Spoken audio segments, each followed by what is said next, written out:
Hello class, hello everyone.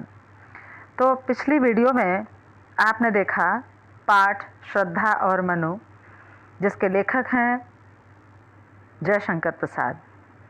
तो हम लोग पहुँचे थे, जो आपकी पिछली वीडियो थी उसमें हम लोग पहुँचे थे कि श्रद्धा और मनु की आपस में कुछ वार्ता हो रही है, जिसमें श्रद्धा अपना परिचय देती हैं और मनु अपना परिचय देते हैं। मनु के द्वारा पूछने पर श्रद्धा से उत्साहित होकर पूछते हैं, जानना चाहते हैं कि ये सुंदर सी कन्या कौन है। तो बताती हैं कि इधर रह गंधर्वों के देश, पिता की हूँ प्यारी संतान, और दृष्टि जब जाती हिमगिरी और प्रश्न करता मन अधिक अधेर। और धरा की यह सिकुड़न भयभीत, आह कैसी क्या है ये पीर। वो कहती हैं, बताती हैं कि गंधर्वों के देश की ओर मैं जब देखती हूँ तो मुझे ये स्मरण होता है कि मैं अपने पिता की प्यारी संतान हूँ। दृष्टि जब जाती हिमगिरी ओर, और जब दृष्टि जाती है इस बर्फ से ढके हुए पर्वत की ओर, तो मेरा मन अनेकों प्रश्नों से अत्यंत अधीर हो उठता है। और धरा की यह सिकुड़न भयभीत, और जो धरती की जो सिकुड़न है, सिकुड़न का मतलब है, क्योंकि अभी आपको पहले भी बता चुके हैं कि सृष्टि का प्रलय है, उस प्रलय का अंत है जब ये दोनों प्राणी वहाँ पर एक निर्जन स्थान पर बैठे हुए दिखाई देते हैं। तो धरा की सिकुड़न मतलब जैसे लगता है धरती ने करवट ले ली थी। आह कैसी क्या है पीर, तो वो याद करती हैं, स्मरण करती हैं कि आह कैसा वो कष्ट था, कैसा वो प्रलयंकारी क्षण था। फिर आगे कहती हैं कि बढ़ा मन और चले ये पैर, शैल मालाओं का श्रृंगार, आँख की भूख मिटी यह देख, आह कितना सुंदर संभार। कहती है मेरा मन कुछ बढ़ा। मेरा मन मतलब कहने का कि देखिए, एक इतना ज्ञान सभी को है कि दुख के बाद सुख, सुख के बाद दुख, ये जीवन का क्रम है, आता ही रहता है। तो यहाँ पर भी यही है कि इतनी प्रलय झेलने के बाद भी मेरे मन में जैसे एक फिर से कोई आशा की किरण जाग उठी। तो बढ़ा मन, मेरा मन बढ़ चला, और चले ये पैर, मेरे पैर आगे फिर से नए मार्ग की ओर चले। और शैल मालाओं का श्रृंगार, और देखती क्या हूँ कि अनेकों पर्वतों की मालाओं से धरा का श्रृंगार हुआ है। मेरे नेत्रों की जो क्षुधा थी वो शांत हुई यह देख कर कि आह कितना सुंदर सा भार, ये कितना सुंदर, जैसे भारपूर्ण, कितना सुंदर धरती, कितनी सुंदर चीज़ों से भरी पड़ी है, साभार भरी पड़ी है। यहाँ देखा कुछ बलिकान। फिर मैंने यहाँ क्या देखा कि कुछ बलिकान, बलि का मतलब होता है जैसे कुछ लोग भोजन करते हैं तो भोजन करने से पहले कुछ अंश उसका दान के रूप में, पक्षियों के रूप में या पशु के रूप में वो डाल देते हैं, उसको कहते हैं बलि का अन्न। बलि का अन्न। और भूत हित रहा किसका यह दान, और भूत माने जो बीत चुका है, उन आत्माओं के लिए जो दिवंगत हो चुकी हैं उनके लिए है किसका यह दान, ये दान किसके लिए था। इधर कोई है अभी, तो मुझे ये निश्चित हो गया कि यहाँ पर जरूर कोई न कोई अभी सजीव है। हुआ ऐसा मन में अनुमान, मेरे मन में कुछ ऐसा ही अनुमान हुआ, इसी कारण मेरे पैर इस रास्ते की ओर आगे बढ़ाए। हे तपस्वी, आगे कहती हैं कि हे तपस्वी क्यों है इतने क्लांत। हे तपस्वी, तपस्वी क्यों कहा, क्योंकि उनका जो शरीर है वो सांचे ढला, अब पढ़ा ना आपने पहले आगे, तो जैसे लग रहा है कितना सौष्ठव, कितना सुडौल शरीर, और उसके बाद कितना थका हुआ, कितना शांत। तो वो एक किसी तपस्वी की भांति ही दिखाई दे रहे थे। तो यहाँ पर कवि कहते हैं कि हे तपस्वी क्यों इतने हो क्लांत, वेदना का यह कैसा वेग। उसके बाद तुम्हारे अंदर इतने वेदनाओं का, इतने कष्टों का कैसा ये वेग है। आह तुम कितने अधिक हताश, बताओ यह कैसा उद्वेग। तुम कितने हताश, कितने हारे हुए, पराजित हुए दिखाई देते हो। बताओ कैसा ये उद्वेग, तुम्हारे मन में क्या विचार है, मुझे अपनी बात बताओ। कवि आगे कहते हैं कि दुख की पिछली रजनी बीच विकसता सुख का नवल प्रभात, एक पर्दा यह झीना नील छिपाए है जिसमें सुख गात।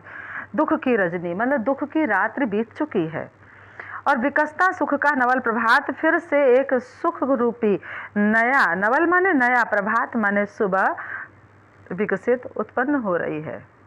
एक पर्दा या झीना सा। देखिए सूर्य और चंद्रमा में थोड़ी सी दूरी है। कितनी दूरी है? ऐसी दूरी है कि जैसे रात बीत गई और सुबह का आगमन हुआ, और जब दिन जाता है तो वापस फिर से रात्रि आती है। तो बस यही दूरी है, एक झीना सा पर्दा, जिसके इस पार सुख है और दूसरे पार दुख है। तो नील छिपाए जिसमें सुख गात, ये जो आकाश है, ये अनेकों सुख अपनी देह में गात, माने देह अपनी देह में छिपाए, अपनी इच्छाओं में छिपाए हुए है। जिसे तुम समझ रहे हो अभिशाप, जिसे तुम अभिशाप समझ रहे हो। क्यों अभिशाप, क्यों यहाँ पर कहा? इसलिए कहा क्योंकि कितना बड़ा प्रलयंकारी तूफान था जिसने समस्त सृष्टि का विनाश कर दिया। अब तुम जीवित बच गए हो तो तुम अपने आप को अभिशापित समझ रहे हो, जैसे समझ रहे हो कि मैं क्यों जीवित रह गया, मैं किस लिए हूँ। लेकिन कुछ तो इसके लिए, इसके पीछे कुछ न कुछ उस प्रकृति के जो देव हैं उनका जरूर कुछ न कुछ ऐसा रहस्य है। तो उसके लिए कहा कि ईश का यह रहस्य वरदान कभी मत जाओ, इसको भूलो। जो ईश्वर है उसका जरूर कोई रहस्यमयी ऐसा वरदान है, तुम इस बात को कभी भूलो मत। लगे कहने मनु सहित विषाद, अब मनु दुख के साथ कहने लगे मधुर मारुत में उच्छ्वास, और कुछ गर्म श्वास छोड़ते हुए, लंबी सांस, गहरी सांस खींचते हुए उन्होंने कहा कि अधिक उत्साह तरंग अबाध उठाते मानस में सविलास। ऐसा लगा जैसे अनेकों उत्साह तरंगे हैं, उनके अबाध अनेकों अनन्य भरी पड़ी हुई हैं, लेकिन मानस में, उनके मस्तिष्क में आती जा रही हैं सविलास, सुखपूर्वक आती जा रही हैं, लेकिन अपनी बात को पूरी तरह से वो स्पष्ट नहीं कर पा रहे हैं। किंतु जीवन कितना निरुपाय है, ये जीवन कितना निरुपाय है, इसके पास कोई उपाय ही नहीं है। और लिया है देख नहीं संदेह, ये ऐसा मैंने देखा है कि इसके पास ये निरुपाय है, मैंने इसको देख लिया है, इसमें तनिक भी संदेह नहीं है। कहने का मतलब कि आगे सुखदायी परिणाम है, इसमें जरा भी कोई संदेह नहीं है। और निराशा है जिसका परिणाम सफलता का कल्पित गे, निराशा जो आपको दिखाई देती है, ये निराशा जिसका परिणाम आप समझ रहे हैं, वो तो वास्तव में सफलता का कल्पित गे है, सफलता का ही घर है। क्यों? देखिए, सब आप भी जानते हैं इस बात को, इतना तो आप भी समझते होंगे कि जीवन का सत्य मृत्यु के साथ जुड़ा है। और मृत्यु किस लिए होती है? इसलिए कि एक बार वो शरीर फिर से नया रूप धारण करता है और नया जीवन जीता है, तो फिर से प्रसन्न होता है, उल्लासित होता है, फिर से नए सपने जाग उठते हैं। यही पर कवि ने यहाँ पर कहा है कि निराशा उसका परिणाम आपको दिखाई जरूर दे रहा है, लेकिन सफलता का कल्पित गे, ये वास्तव में सफलता की कल्पना का घर है। कहा आगंतुक ने असने, अब मनु बोले, मनु ने क्या कहा आगंतुक, आगंतुक कौन है? नहीं, आगंतुक या मनु नहीं है, मनु तो बैठे हुए थे, आगंतुक आया कौन है? श्रद्धा आई है। तो कहा आगंतुक ने सस्नेह, स्नेह पूर्वक उस श्रद्धा ने कहा कि अरे तुम इतने हुए अधीर, तुम इतने अधीर हो, हार बैठे जीवन का दांव और जीतते मरकर जिसको वीर। तुम तो जैसे लग रहा है कि अपने जीवन का दांव ही हार गए हो। जिसको, जो वीर पुरुष होते हैं वे मर कर भी जीतने का प्रयत्न करते हैं, लेकिन तुम तो कैसे वीर हो कि तुम अपने आप को इतना हारा हुआ, इतना थका हुआ समझते हो।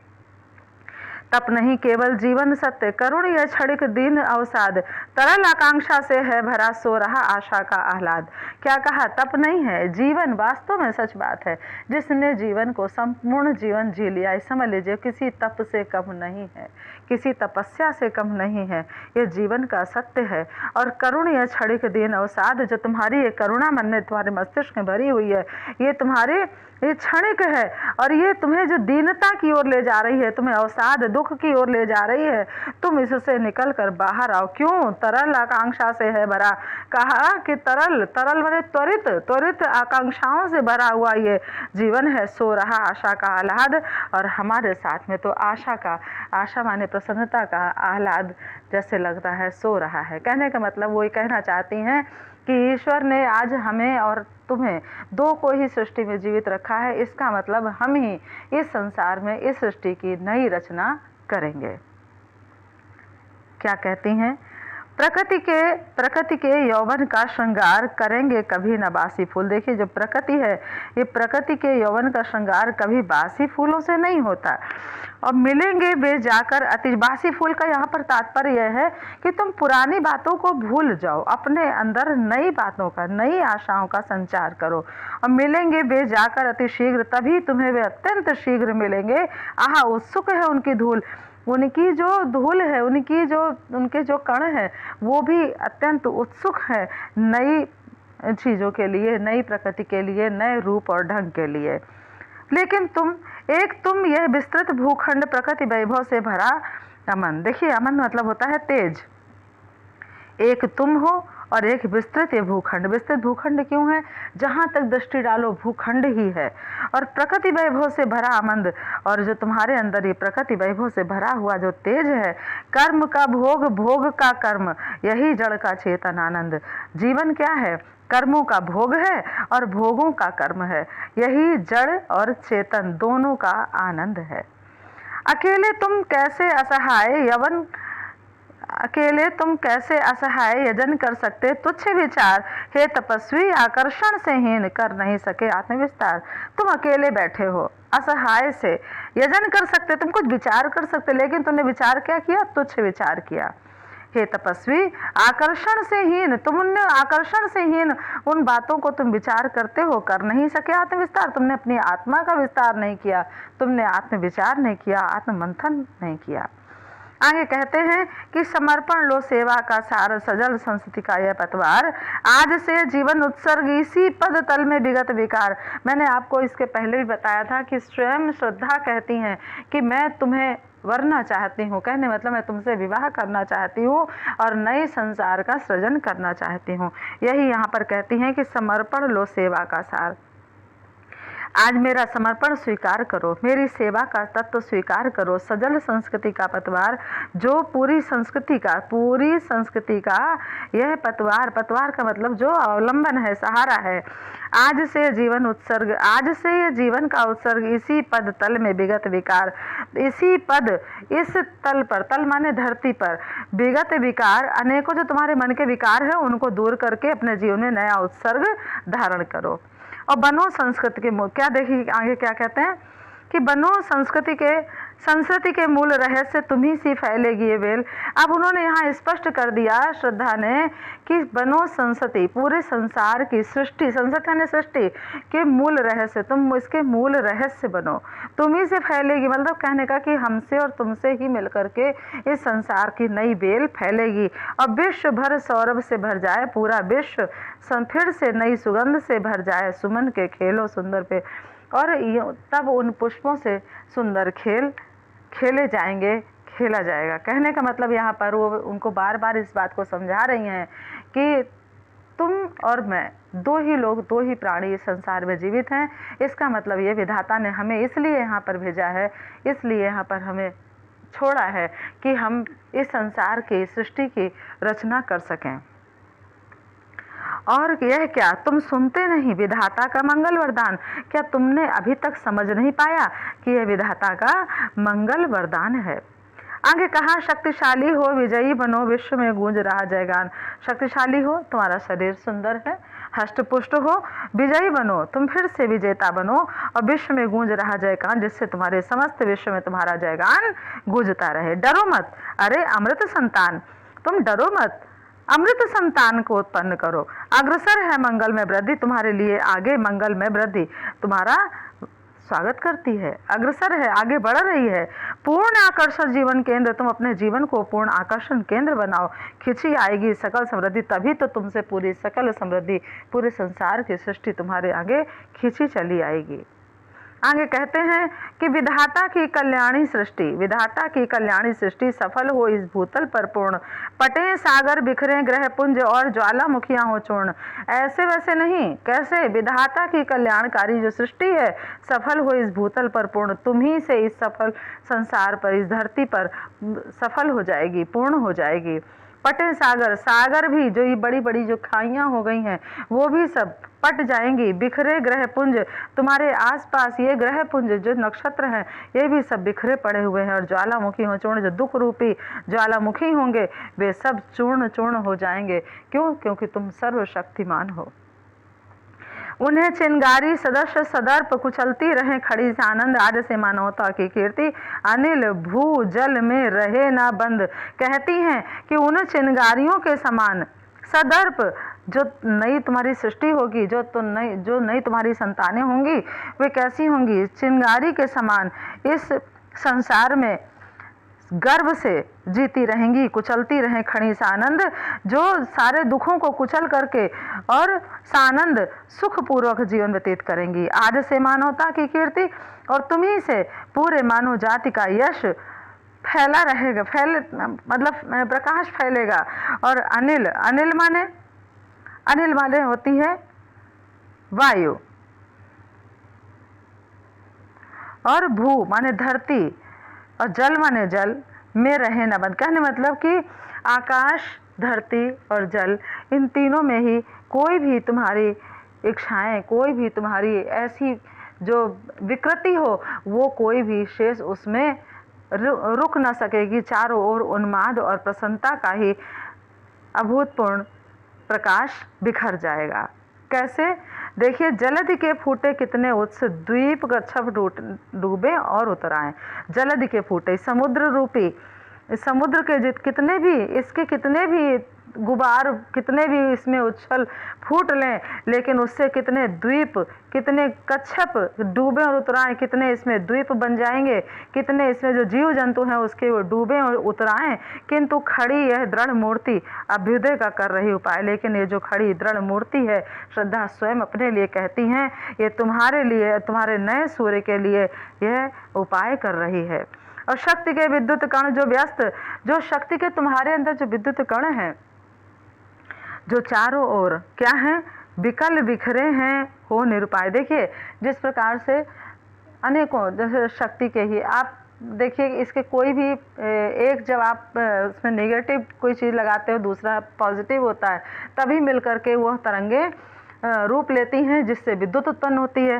तो कहने का मतलब यहाँ पर यह है कि सारे जितने शक्ति के विद्युत कण हैं वे सब अपने में ही व्यस्त हैं, विकल बिखरे हैं, ये दूर दूर से बिखरे पड़े हैं, और इनका कोई भी अर्थ नहीं है, ये निरुपाय हैं, इनका कोई अर्थ नहीं है। इनका क्या करना है? समन्वय, इनको एकत्रित करना है, इनको एकत्रित करना है, और उसका करें समस्त, तभी उसको सब, जब समस्त जो धरती है, जो समस्त सृष्टि है, तभी इसको समस्त विजयिनी मानवता हो जाए।